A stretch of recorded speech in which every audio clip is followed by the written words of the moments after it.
मेरा नाम सलोनी है। शादी से पहले मैं एक गरीब परिवार से ताल्लुक रखती थी। मैं गांव की रहने वाली थी, लेकिन फिर भी मैं सरकारी स्कूल से 10वीं क्लास तक की शिक्षा पाई हुई थी। मैं बहुत ज्यादा खूबसूरत तो नहीं थी, लेकिन बस मीडियम थी। मैं अपने घर में सबसे बड़ी बेटी थी, इसीलिए मेरे माँ बाप को मेरी शादी की करने की बहुत जल्दी हो रही थी। वैसे भी गांव की लड़कियों की जल्दी ही शादी कर दी जाती है। मेरे माँ बाप ने मेरे लिए अच्छा रिश्ता तलाशा किया, तो पड़ोस की गांव से मेरे लिए एक अच्छा सा रिश्ता आया। रिश्ता बहुत अच्छा था। लड़का रहने वाला तो गांव का ही था, लेकिन उसकी नौकरी कतार में लगी हुई थी और उसकी नौकरी बहुत ज्यादा अच्छी थी। मेरे घर वालों को यह रिश्ता बहुत पसंद आया था। लड़का पढ़ा लिखा भी था, तभी उसकी दूसरी देश में नौकरी लगी हुई थी। मेरी भी यही चाहत थी कि मेरी शादी किसी पढ़े लिखे इंसान से हो। यह रिश्ता मिल जाने के बाद मेरी चाहत भी पूरी हो गई थी और मैं घर वालों का रिश्ता बहुत पसंद आया था। मेरा होने वाला पति काफी सालों से ही कतार में नौकरी कर रहा था। वह अपने घर में सबसे बड़ा बेटा था। उसके छोटे 3 भाई बहन थे, एक कुंवारा भाई और 2 छोटी बहन थी। मेरे होने वाले पति के पिता की काफी सालों पहले ही गुजर चुके थे, लेकिन माँ का साया अभी तक उन पर ही था। हमारा रिश्ता फोटो देखकर ही तय हो गया था। मेरा फोटो लड़के को दिखाया दिया गया था और लड़के को फोटो मुझे दिखाया गया था। क्योंकि लड़का कतार में नौकरी करता था, इसीलिए वह बार बार यहाँ पर नहीं आ सकता था। लड़के वालों की शर्त यही थी कि हमारा बेटा शादी के टाइम पर ही हिंदुस्तान वापस आएगा, और मेरा यह रिश्ता मेरे पिता के जानने वाले दोस्त ने ही करवाया था। इसीलिए मेरा होने वाला पति मेरे लिए बिल्कुल अनजान था। दोनों परिवारों की मर्जी से हमारा रिश्ता पक्का हो गया और कुछ ही दिन बाद ही हमारी शादी भी हो गई। मेरी शादी की पहली रात जब मेरे पति से मेरी मुलाकात हुई, तो मुझे उनका बिहेवियर बहुत पसंद आया था। मेरे ससुराल में भी सब ठीक ठाक से थे। ससुराल का घर तो थोड़ा छोटा था, लेकिन मेरे पति कमाई अच्छी थी। इसीलिए मेरी माँ ने मुझे समझाया था कि घर से कुछ नहीं होता, लड़की की कमाई अच्छी होनी चाहिए। मैं भी इस बात को एक्सपेक्ट कर ली थी। शादी के 4 दिन बाद ही मेरे पति ने अपना सामान पैक करना शुरू कर दिया था, क्योंकि उनको कतार वापस जाना था। और यह बात सुनकर मैं रोने लगी थी। अभी तो हमारी शादी को 3-4 दिन ही गुजरे थे और मेरे पति रोशन मुझे अकेला छोड़कर जा रहे थे।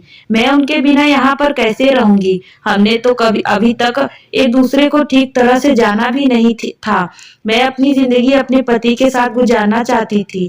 शादी से पहले मुझे यह बात तो पता थी कि मेरे पति काफी सालों से ही कतार में नौकरी कर रहे हैं, लेकिन जब शादी के बाद वह 3-4 दिन बाद ही जाने लगे, तो मेरे पैरों तले से जमीन निकल गई। क्योंकि मुझे तो यह नहीं पता था कि वह अचानक इतनी जल्दी कतार जाने की तैयारी करने लगेंगे। मैंने सोचा था कि शायद वह 1-2 महीने यहाँ पर रहेंगे, मुझे घुमाएंगे, फिर आएंगे, उनकी मेरे साथ अच्छी खासी बातचीत होगी, लेकिन ऐसा कुछ भी नहीं हुआ था। वह तो 3-4 दिन में ही यहाँ से जाने की तैयारी में लगे हुए थे। मैंने आंखों में आंसू भरकर अपने पति से कहा भी था कि मैं यहाँ पर आपके बिना कैसे रहूंगी। मेरी बात सुनकर मेरे पति ने कहने लगे, मेरी मजबूरी है, वहाँ पर मेरी नौकरी लगी हुई है, मैं ज्यादा टाइम तक यहाँ पर नहीं रह सकता, वरना मेरी नौकरी खतरे में पड़ जाएगी। वैसे तो मैं यहाँ पर 2 महीने की छुट्टी पर आया था, लेकिन कंपनी ने अचानक ही मेरी छुट्टी कैंसिल करके मुझे वापस बुला लिया है। शायद वहाँ पर काम ज्यादा है, इसीलिए बार बार मेरे पास वहाँ से फोन आ रहे हैं। यह सुनकर मेरी आंखें नम हो गई थी और मुझे गुस्सा भी आ रहा था इस बात पर कि मुझे किसी परदेसी इंसान से शादी ही नहीं करनी चाहिए थी। एक परदेसी इंसान से शादी करने का बहुत ही मुश्किल काम है। इस बात का एहसास मुझे आज हो रहा था। मेरे पति ने अपना सामान पैक किया और मुझसे कहने लगे कि मैं थोड़ी देर के लिए बाजार जा रहा हूँ, और जब वो घर वापस आए तो मैंने देखा कि वह लगभग 15-20 किलो फिटकरी लेकर आए थे और मुझसे कहने लगे कि सारी फिटकरी मेरे सामान में रख दो। इतनी सारी फिटकरी देखकर मैं हैरान हो गई थी और मैंने कहा, आप वहां जाकर इसका क्या करेंगे? यह तो बहुत सारी फिटकरी है, इसका भला आपको क्या काम है? और इससे तो आपका सामान का वजन भी बढ़ जाएगा। और फिर अलग से फिटकरी के पैसे भी भरने पड़ेंगे।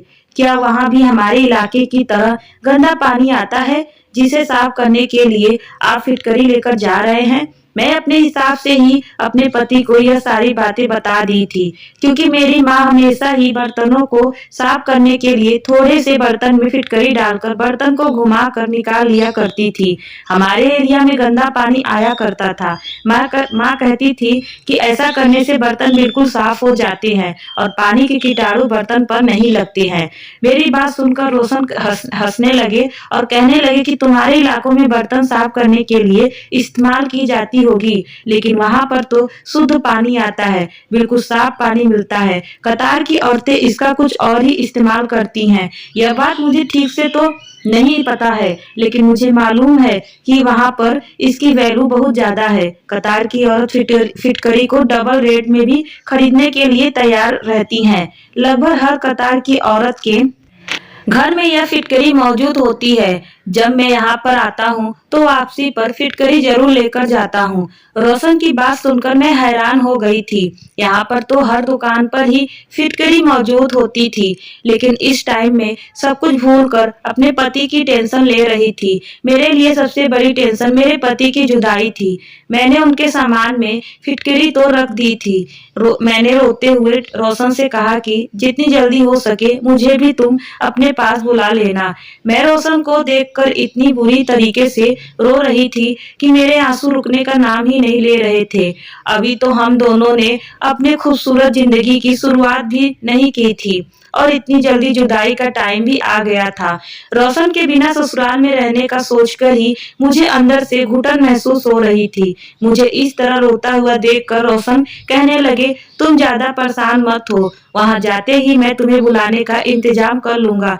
मैं जानती थी कि सारे ये झूठ बहाने हैं, लेकिन सिवाय आंसू बहाने के पास और कोई चारा भी नहीं था। मेरी दोनों छोटी नंद बहुत ही ज्यादा चालाक थी। सास तो बीमार रहती थी, इसीलिए अपने कमरे से ज्यादा बाहर निकलती भी नहीं आती थी, लेकिन मेरी दोनों नंदे हर टाइम मुझ पर निगाह रखती थी। उन्हें मेरे आंसू ड्रामेबाजी लगते थे। उनका कहना था कि वह भी तो अपने भाइयों की इतने सालों से जुदाई बर्दाश्त कर रही हैं। खैर रोशन मुझे छोड़कर चले गए थे, लेकिन जब भी उनका फोन आता तो उनकी बहनें फोन पर अपने भाई से मेरी बहुत ज्यादा बुराइयां किया करती थी। वही सब बातों से बहुत तंग आ गई थी। मेरे पति भी मेरे बिना तड़प रहे थे। वह रोज मुझे फोन पर बातें किया करते थे और कहते थे, सलोनी तुम्हारे बिना मेरा दिल नहीं लगता था, मुझे तुम्हारी बहुत याद आती है। तुम्हारे साथ बिताए हुए वह 3-4 दिन मुझे अभी तक बहुत याद आते हैं, लेकिन अगले ही पल में उदास हो जाती हूँ।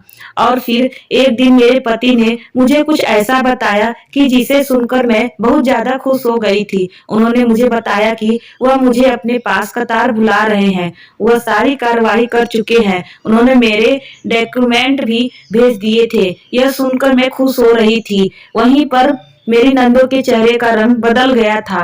वह चाहती थी कि उनका भाई उन्हें भी कतार बुला ले, लेकिन मैंने अपनी नंद को नजरअंदाज करके जल्दी जल्दी अपनी जाने की तैयारी शुरू कर दी थी। मैंने रोशन से पूछा, क्या आपके लिए यहाँ से कोई भी सामान लेकर आऊं? तो रोशन ने मुझसे कहा कि तुम मेरे लिए 20 किलो फिटकरी लेकर आना। यह सुनकर मैं हैरान हो गई थी। अभी तो कुछ टाइम पहले ही रोशन 15-20 किलो फिटकरी लेकर गए थे। अब फिर से 20 किलो फिटकरी तो बहुत ज्यादा होती है। मेरा अपना सामान भी अच्छा खासा था, ऊपर से 20 किलो फिटकरी रखने की वजह से मुझे बहुत ज्यादा वजन से पैसे चुकाने पड़ते थे। और मैं सोचने लगी, पता नहीं इतनी सारी फिटकरी कतार की औरतें क्या करती हैं। मेरे लिए इतना भारी सामान संभालना बहुत ही मुश्किल हो रहा था। कुछ घंटे के सफर के बाद मैं कतार अपने पति के पास पहुंच गई थी। वहां एयरपोर्ट पर रोशन को देखकर मेरी खुशी की हद नहीं रही थी। मेरे पति ने मुझे देखते ही पहला सवाल यही पूछा कि तुम फिटकरी लेकर आई हो या नहीं। उनकी यह बात सुनकर मेरा दिल टूट गया था। उन्हें मुझसे मिलने से ज्यादा फिटकरी की चिंता हो रही थी, जबकि मैं उनसे मिलने के लिए बहुत ही ज्यादा बेताब थी। मैंने खामोशी से फिटकरी से भरा हुआ थैला निकाल कर उनको दे दिया, लेकिन ना जाने वह फिटकरी किसको देकर आ गए थे। वापसी पर उनके पास बहुत सारे पैसे थे। जब वह मुझे अपने फ्लैट पर लेकर गए थे, वह मुझे बहुत ज्यादा प्यार करने लगे और मुझे बहुत ज्यादा से पेश आ रहे थे। अब मुझे उनसे सवाल करने का मौका ही नहीं मिला और फिर बाद में मैं भूल गई थी कि वह फिटकरी का आखिर करते क्या है। थोड़ी ही देर बाद जब बातों ही बातों में फिटकरी का कोई जिक्र आया तो मैं अपने पति रोशन से पूछा कि आखिर आप फिटकरी किसको देकर आए हो। मैं अपने पति की बातों में सब कुछ भूल गई थी। मैं सच कहूँ तो मुझे विश्वास ही नहीं हो रहा था कि मेरे पति ने मुझे अपने पास बुलाया है। 2 महीने अपने पति के साथ बहुत ही अच्छे से गुजारे थे। 2 महीने किस तरह से अपने पति के साथ हंसी खुशी गुजर गए थे, मुझे पता ही नहीं चला था। लेकिन 2 महीने पूरे होते ही मेरे पति मुझसे कहने लगे, अब तुम्हें यहाँ पर रखना मेरे लिए पॉसिबल नहीं है। बेहतर यही होगा कि तुम वापस हिंदुस्तान चली जाओ। रोशन की यह बात सुनकर मैं हैरान रह गई थी और मेरे होश उड़ गए थे। मैंने कहा कि आप कैसी बातें कर रहे हो? आपके बिना मेरी वहाँ पर कोई जिंदगी नहीं है। मैं तो अपने सब रिश्तेदारों से यह कहकर आई हूँ कि अब मैं हमेशा आपके साथ कतार में ही रहूंगी। वैसे भी मैं वहाँ जाकर क्या करूंगी? तो वह कहने लगे कि यहाँ के खर्चे बहुत ज्यादा हो गए हैं और घर भेजने के लिए भी पैसे नहीं बच रहे हैं। मुझे अपने परिवार का भी खर्चा उठाना है। मेरी माँ बार बार पैसों के लिए फोन कर रही है और बहनों की भी स्कूल की फीस जमा करनी है। वह भी मुझे रोज फोन करके तंग कर रही हैं और तुम्हारे यहाँ पर होने की वजह से मेरे सारे पैसे खर्च हो जाते हैं। मैं गुस्सा करते हुए अपने पति से कहा कि अगर ऐसी बात है तो फिर मैं भी यहाँ पर कोई नौकरी कर लेती हूँ। मैं अपना खर्चा खुद उठा लूंगी, लेकिन अब मैं तुम्हें छोड़कर यहाँ से वापस नहीं जाऊंगी। मैं वहाँ पर अकेले जिंदगी नहीं गुजार सकती। मेरी बात सुनकर रोशन कहने लगे, तुम्हें भला क्या काम आता है? तुम क्या नौकरी करोगी? यहाँ पर बहुत देर तक सोचने के बाद मैं रोशन से कह दिया कि मुझे लोगों के घरों में झाड़ू बर्तन ही क्यों ना करना पड़े जाए, मैं सब कुछ कर लूंगी, मगर यहाँ से वापस नहीं जाऊंगी। रोशन को मेरी बात मजाक लगने लगी थी, लेकिन मैं आसपास के फ्लैट वालों से कहकर कुछ फैमिली में घर का काम की तलाश कर लिया था। उन दिनों मेरी काफी लोगों से जान पहचान हो गई थी, क्योंकि हम जिस जगह पर रहते थे वहां पर जाकर हिंदुस्तानी फैमिली भी रहती थी और इस समय मेरी जान पहचान वाली औरतें मेरे काम आ गई थी। 2-3 ऐसी फैमिली थी जिन्हें खाना बनाने के लिए एक औरत की तलाश थी, इसीलिए उन्होंने मुझे अपने घर का काम करने के लिए रख लिया। मेरी जान पहचान वाली फैमिली ने मुझे बताया कि कतार के लोग भारतीय लोगों के हाथ का खाना बहुत पसंद करते हैं और सिर्फ भारतीय औरतों को ही खाना पकाने के लिए रखना उनके लिए सबसे बड़ी पहली पसंद होता है। मुझे 3-4 घरों में एक साथ काम करने का मौका मिल गया था। मैं इस बात से बहुत खुश थी और मेरी खुशी को कोई हद नहीं रही थी। किसी के घर में मुझे सिर्फ खाना पकाने की नौकरी मिली गई थी तो किसी के घर में सिर्फ झाड़ू बर्तन करने की नौकरी मिली थी। मुझे काम करने के अच्छे खासे पैसे मिल रहे थे, जिसमें आसानी से मैं अपने पति की रोशन के साथ रह सकती थी।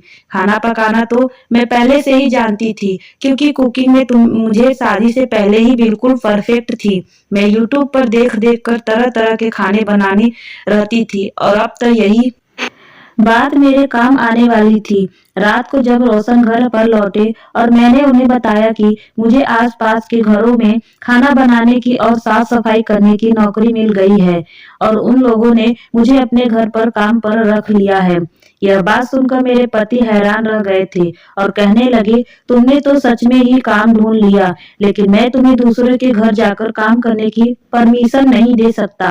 रोशन ने मेरी सारी खुशियां खाक में मिला दी थी, लेकिन मैं इतनी आसानी से हार मानने वाली नहीं थी। रोशन की बात सुनकर मैं जोर जोर से रोने लगी। मेरे आंसुओं ने रोशन के दिल को मोम कर दिया था। अब खुद भी वह मेरे बिना नहीं रहना चाहते थे। मैं अच्छी तरह से जानती थी कि मेरी नंद ही मेरे पति को बहका रही हैं, मुझे वापस हिंदुस्तान बुलाने के लिए उन पर दबाव डाल रही हैं और मजबूरन होकर ही वही मुझे कतार से हिंदुस्तान वापस भेजना चाह रहे रहे थे, लेकिन मैं उनका मुझे भेजने का कोई मन नहीं कर रहा था। मैंने जानबूझकर इतना ज़्यादा रोना-धोना मचाया कि रोशन ने मुझे काम करने की परमिशन देता मेरी खुशी का कोई ठिकाना नहीं रहा था, क्योंकि अब मैं रोशन के साथ हमेशा यहाँ आराम से रह सकती थी। मैंने खुशी से रोशन के अपने गले से लगा लिया और मोहब्बत का इजहार किया। अगले दिन जब ऑफिस जाते टाइम रोशन ने कहा कि अगर तुम्हें काम समझ आए तो तभी करना, वरना काम करने की कोई जरूरत नहीं है। मैंने उनसे कहा कि आप फिक्र मत करो, मैं सब कुछ संभाल लूंगी। और उनके घर से जाते ही जल्दी से मैं अपने कार से फ्री हुई और फिर मेरी पड़ोसन मुझे कतार की औरतों के घर पर ले गई, जिनके घर पर बहुत ही बढ़िया थे। अंदर से बिल्कुल महल के जैसे लगते थे। मैं देखकर तो बहुत ज्यादा हैरान रह गई थी। यहाँ के लोगों के घर सच में बहुत ज्यादा हसीन थे और वहाँ की औरतें भी बहुत मिलनसार बिहेवियर की थी।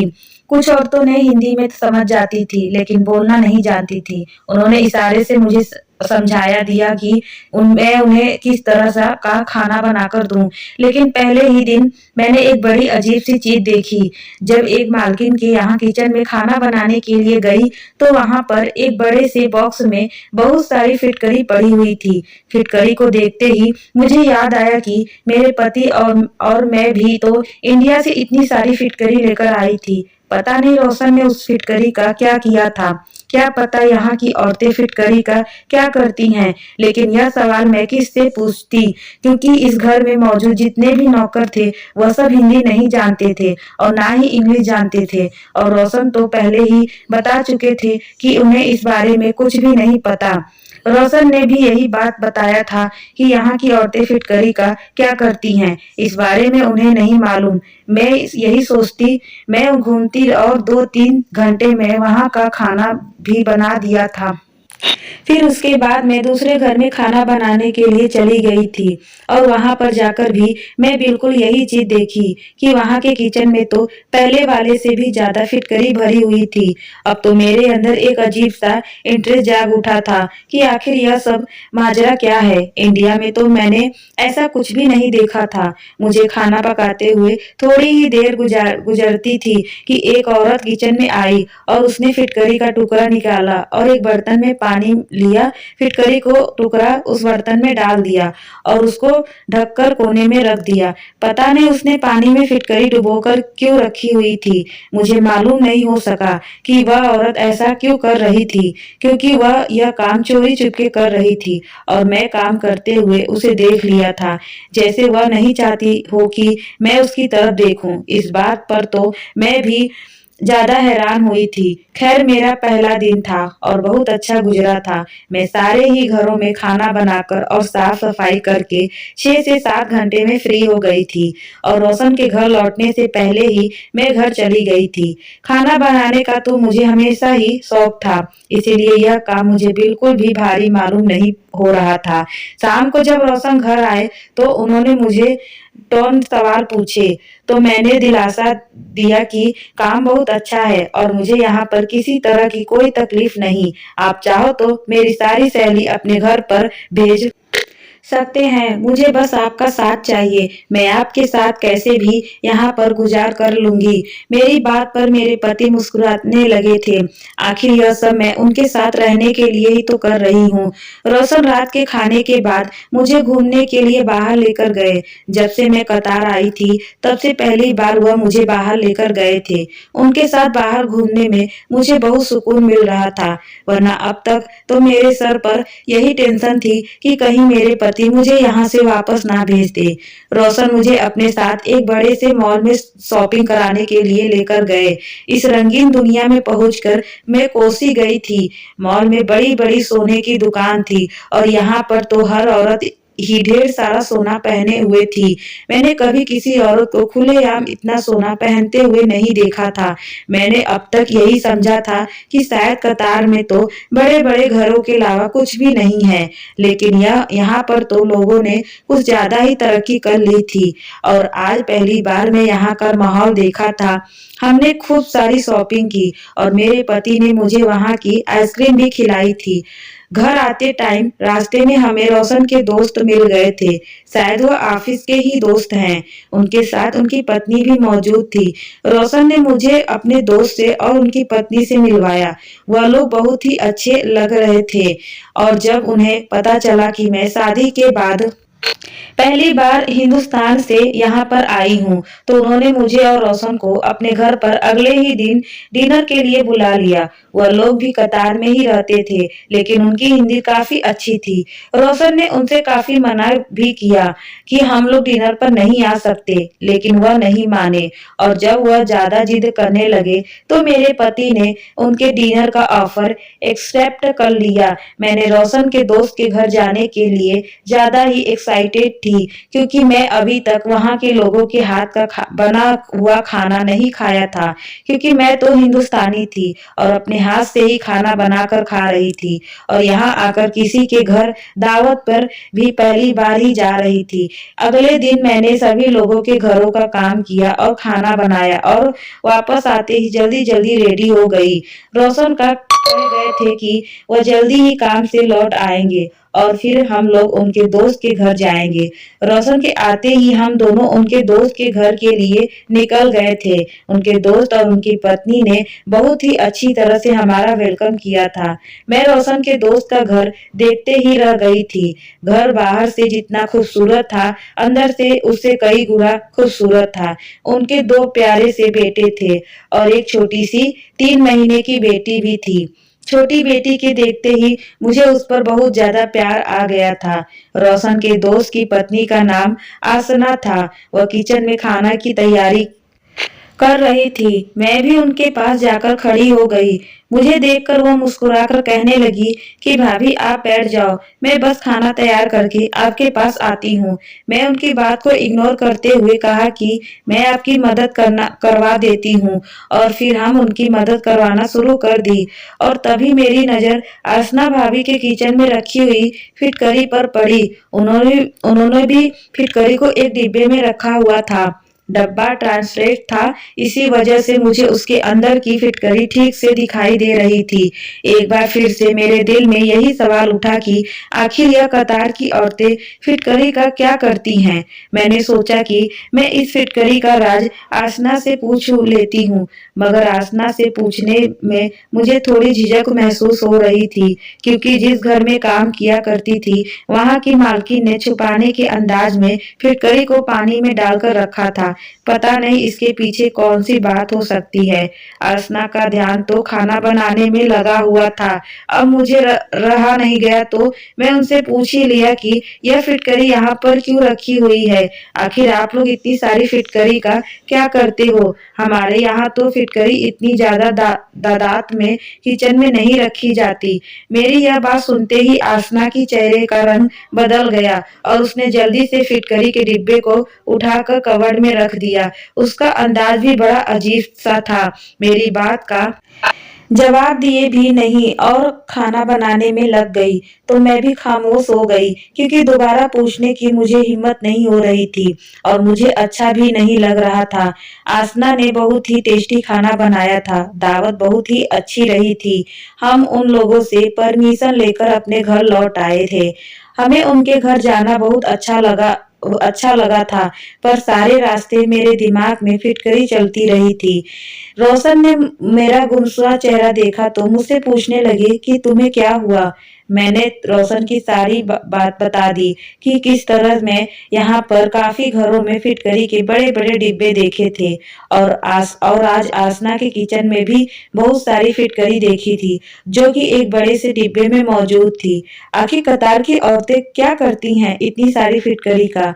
मेरी बात सुनकर मेरे पति हंस पड़े और कहने लगे, तो औरतों न छोटी छोटी बातों पर सोच विचार करने लग जाती हो। आखिर यहाँ पर औरतें फिटकरी का कुछ भी करती हो, हमें उससे क्या मतलब है? लेकिन मुझे तो सच्चाई के बारे में जानना था, क्योंकि फिटकरी तो हमारे हिंदुस्तान में भी पाई जाती थी। वहां तो ऐसा कोई एक्सपीरियंस फिटकरी नहीं किया जाता था जितना यहाँ पर किया जाता है। रोशन ने कहा कि चलो मैं ही तुम्हें पता करके इस बारे में बताता हूँ कि आखिर यहाँ की औरतें फिटकरी के साथ क्या करती हैं और इसके पीछे का क्या राज है। धीरे धीरे दिन गुजर रहे थे। मेरा काम बहुत ही अच्छी तरह से जम गया था। मुझे वहाँ के घरों में खाना पकाने की आदत सी हो गई थी। मेरे माता-पिता की मुझे हर दूसरे तीसरे दिन फ़ोन पर बात होती रहती थी। जब से मैं रोशन के पास आई थी, मेरी माँ को बहुत सुकून हो गया था। मैंने अपनी माँ से कई बार फिटकरी के बारे में बहुत सारे सवाल पूछे थे। कहीं मेरी माँ को फिटकरी के बारे में कुछ पता हो, लेकिन मेरी माँ को भी ज़्यादा जानकारी नहीं थी कि फिटकरी को पानी में भिगोकर क्या किया जा सकता है। यह बात मेरे लिए बहुत ही ज़्यादा हैरान कर देने वाली थी। मैं कतार में आकर पूरी तरह से सेट हो गई थी। अब मुझे हिंदुस्तान वापस जाने की कोई चिंता नहीं रही थी। मेरा काम बहुत ही अच्छा चल रहा था। मेरे पति और मैं यहाँ पर खूब कमाई कर रहे थे। जिन लोगों के घरों में मैं काम किया करती थी, वह लोग भी मेरा बहुत ख्याल रखते थे। मेरे खाने की बहुत तारीफ होती थी और जिनके घरों में मैं सफाई किया करती थी, वहाँ पर मेरी सफाई की भी खूब तारीफ की जाती थी, क्योंकि मैं बहुत ही सलीके से काम करती थी। खाना भी मुझे बहुत ज़्यादा नहीं बनाना होता था। 2-3 टाइप की डिशेस थोड़ी-थोड़ी क्वांटिटी में बनानी होती थी। कुछ ही दिन गुजरे कि एक दिन रोशन ऑफिस से घर आए तो मुझसे कहने लगे, मेरे लिए अपने हाथ की बहुत अच्छी सी चाय बना दो। आज रोशन का मूड बहुत अच्छा लग रहा था। वह रोज फ्रेश लग रहे थे। मैंने अपने पति से कहा कि आज आप ऐसी कौन सी खुशी मिल गई है जिसकी वजह से आप बड़े फ्रेश लग रहे हो। रोशन ने कहा कि मैं तुम्हारी परेशानी का हल लेकर आया हूँ। आज मैं तुम्हें जल्दी से मेरे लिए चाय बनाकर फुर्सत से मेरे पास आकर बैठ जाओ। आज मैं तुम्हारी परेशानी खत्म करने वाला हूँ और तुम्हें फिटकरी का राज बताता हूँ। मुझे फिटकरी का राज के बारे में पता चल गया है। मैं फिटकरी का राज जानने के लिए बहुत ज्यादा एक्साइटेड थी, इसीलिए मैंने जल्दी से अपने पति के लिए चाय और सारे काम से फ्री होकर उनके पास आराम से जाकर बैठ गई। रोशन ने मुझे बताया कि कतार की औरतें यह नहीं चाहती हैं कि यह राज कभी किसी को पता चले, क्योंकि फिटकरी का यह इस्तेमाल उनकी पुरानी जमाने से चला आ रहा है और वह इसे अपने तक ही रखना चाहती हैं। इसलिए आसना भाभी ने भी तुम्हें इस बारे में कुछ नहीं बताया था। रोशन की बात सुनकर मुझे बहुत ही ज्यादा एक्साइटमेंट होने लगी थी कि आखिर इस फिटकरी से ऐसा भी क्या किया जा सकता है जो इस कदर छुपाने वाली बात है। रोशन कहने लगे कि हर जगह की अपनी अपनी अलग से रस्म रिवाज होते हैं और इसी तरह हर जगह के अपने अपने अलग अलग टोटके और इलाज होते हैं। तुम भी जब से यहाँ आई हो, तुमने बहुत सारी चीजें ऐसी अच्छी हैं जो इंडिया में नहीं होती और जो चीजें इंडिया में होती है वो यहाँ पर नहीं होती। इसी तरह फिटकरी का जो इस्तेमाल इंडिया में किया जाता है वह बिल्कुल ही अलग है, जबकि कतार की औरतों से बिल्कुल अलग तरह का फायदा हासिल करती हैं, जो बहुत हैरान कर देने वाली है। मैं रोशन की बातों को बहुत ध्यान से सुन रही थी। रोशन ने बताया कि अगर हिंदुस्तानी औरतों को इसके बारे में जानकारी हो गई तो हर घर में ढेर सारी फिटकरियां नजर आने लगेंगी। मैं अपनी पति को घूर कर देखा और कहा कि अब बात भी तो कितना ज्यादा सस्पेंस क्रिएट कर रहे हो। मेरी बात सुनकर रोशन ने मुझे एक ऐसा राज बताया जिसे सुनकर मैं चौंक गई थी। अपनी 24 साल की जिंदगी में मैं आज तक फिटकरी का ऐसा इस्तेमाल नहीं सुना था। मैंने हैरानी से रोशन से पूछा, क्या आप सच कर रहे हैं? रोशन कहने लगे, हाँ बिल्कुल यही बात है। मैंने अपने कतार में रहने वाले बहुत से करीबी दोस्त से इस बारे में पता किया है और उसने ही मुझे यह फिटकरी का राज बताया है। मेरा यह दोस्त वही है जिसे मैं इंडिया से फिटकरी लाकर महंगे दामों में बेच देता हूँ। इससे मुझे काफी प्रॉफिट होता है, क्योंकि फिटकरी यहाँ पर भी बहुत ज्यादा महंगी है और फिटकरी का इतना ज्यादा इस्तेमाल होने पर यहाँ पर फिटकरी ज्यादा आसानी से मिलती भी नहीं है। इसीलिए मैं जब भी इंडिया जाता हूँ वहां से फिटकरी जरूर लेकर आता हूँ और यहाँ पर महंगे दामों में बेच देता हूँ। यहाँ के लोग महंगे दामों में भी आसानी से फिटकरी को खरीद लेते हैं। और रोशन ने मुझे बताया कि कतार की औरतें पहले फिटकरी से एक खास तरह की दवाई तैयार करती हैं, जो उन्होंने अपने बुजुर्गों से तैयार करना सीखी हैं। पानी में कुछ सामान मिलाकर यह दवाई तैयार की जाती है और फिर फिटकरी को इस पानी में मिलने के बाद कई दिन के लिए रख दिया जाता है। उसके बाद रोज सुबह को निहार में पानी वाली फिटकरी को पीस कर इस्तेमाल किया जाता है। कतार की औरतें रोज सुबह को ही फिटकरी वाला पानी पीती हैं और इस दवाई को सेवन वह लगातार 3 महीने तक करती हैं और उनका मानना है कि इस तरह उनके पास बहुत ही खूबसूरत बच्चा पैदा होगा। जो कतार की औरतें पूरी लगन से उस दवाई को पीती हैं और यह दवाई इसीलिए भी काम आती है कि जो औरत इस दवाई को निहार में 3 महीने तक पीती हैं, उनके पास खूबसूरत बच्चा तो होगा ही, लेकिन बेटा ही पैदा होगा। इस दवाई को पीने से बेटे की ही पैदाइश होती है। यह बात मेरे लिए बहुत ही अनोखी थी और सच में रोशन ने ठीक कहा था कि अगर हिंदुस्तान औरतों को इस बारे में पता चल जाता तो सबकी सब औरतें थी इसी टोटके को इस्तेमाल करना शुरू कर देती। मगर यह समझ नहीं आता था कि कतार की औरतें इस बात को इतना छुपाती क्यों हैं। मेरी बात सुनकर रोशन कहने लगे, हर किसी के अपने अपने अलग तौर तरीके होते हैं और यह ज्यादातर औरतें बताना भी नहीं चाहती कि वह बच्चा पैदा करने के लिए टोटका इस्तेमाल कर रही हैं। उन्हें लगता है कि किसी को बताने से उनका टोटका खराब हो जाएगा। रोशन की बात सुनकर मैं अफसोस भरे शब्दों में से कहने लगी कि मेरे पास तो फिटकरी भी नहीं है और ना ही मुझे यह दवाई बनाने का तरीका आता है। मेरी बात सुनकर रोशन हंस पड़े और कहने लगे कि मुझे बस बच्चे की चाहत है, चाहे वह बेटा हो या बेटी, मुझे इस बात से कोई फर्क नहीं पड़ता। रोशन की यह सच जानकर मुझे बहुत खुशी हुई थी कि दूसरे मर्दों की तरह उन्होंने बेटे की इच्छा जाहिर नहीं की थी। मैं अभी तक घरों में काम कर रही थी और मैं कुछ ही दिनों में एक घर की मालकिन प्रेग्नेंट हो गई थी। मैंने अपने हिसाब से उनका खूब ख्याल रखना शुरू कर दिया था और हैरत की बात यह थी कि उसे औरत को बेटे को ही जन्म दिया था। शायद उनकी बनाई हुई दवाई काम आ गई थी। कुछ ही दिनों में ऊपर वाले ने मुझे भी गुड न्यूज दे दी थी, लेकिन मैंने ऐसी कोई दवाई इस्तेमाल नहीं की थी और पूरे के पूरे 9 के 9 महीने बिल्कुल फिट रही थी। 9 महीने के बाद जब मैं बच्चों को जन्म दिया तो यह देखकर मैं हैरान रह गई थी कि मेरा बेटा भी पैदा हुआ था। मैंने तो ऐसी कोई दवाई नहीं पी थी, लेकिन फिर भी ऊपर वाले ने मुझे बेटे से नवाज दिया था। बेटा या बेटी, यह सब तो ऊपर वाले के हाथ में है, लेकिन हम इंसान हमेशा अपने तौर पर टोटके करते रहते हैं। कतार की औरतें भी ऐसे ही टोटके के चक्कर में फंसी रहती हैं। मैं यह बात तो नहीं जानती कि कितनी कतार की औरतें फिटकरी की दवाई के टोटके से जानकारी लेकिन जहां तक मैंने देखा था, ज्यादातर कतार की औरतों के घरों में फिटकरी मौजूद थी। क्या आप लोग भी बेटे के लिए किसी ऐसे ही टोटके का इस्तेमाल करते हैं या अपने आसपास किसी को बेटे की इच्छा में इस तरह का जादू या टोने या टोटके का किसी बाबा के पास जाते हुए देखते हैं? यह सारे काम बिल्कुल ही गलत है। ऊपर वाला हमें बेटा या बेटी हमें उसकी नेमत समझकर अपने पास रख लेना चाहिए। ऊपर वाला हमें औलाद से नवाज रहा है, यही हमारे लिए बहुत है। बेटा या बेटी कुछ नहीं होता, औलाद होना ही हम सबसे बड़ी बात होती है। मैं अपने पति रोशन के साथ बहुत खुश हूँ, लेकिन अब मैं कतार की औरतों में ज्यादा इंटरेस्ट लेना बंद कर दिया क्योंकि यह बात मुझे पसंद नहीं आई थी कि बेटा होने के लिए वह लोग इतना ज्यादा टोटके का इस्तेमाल किया करती थी।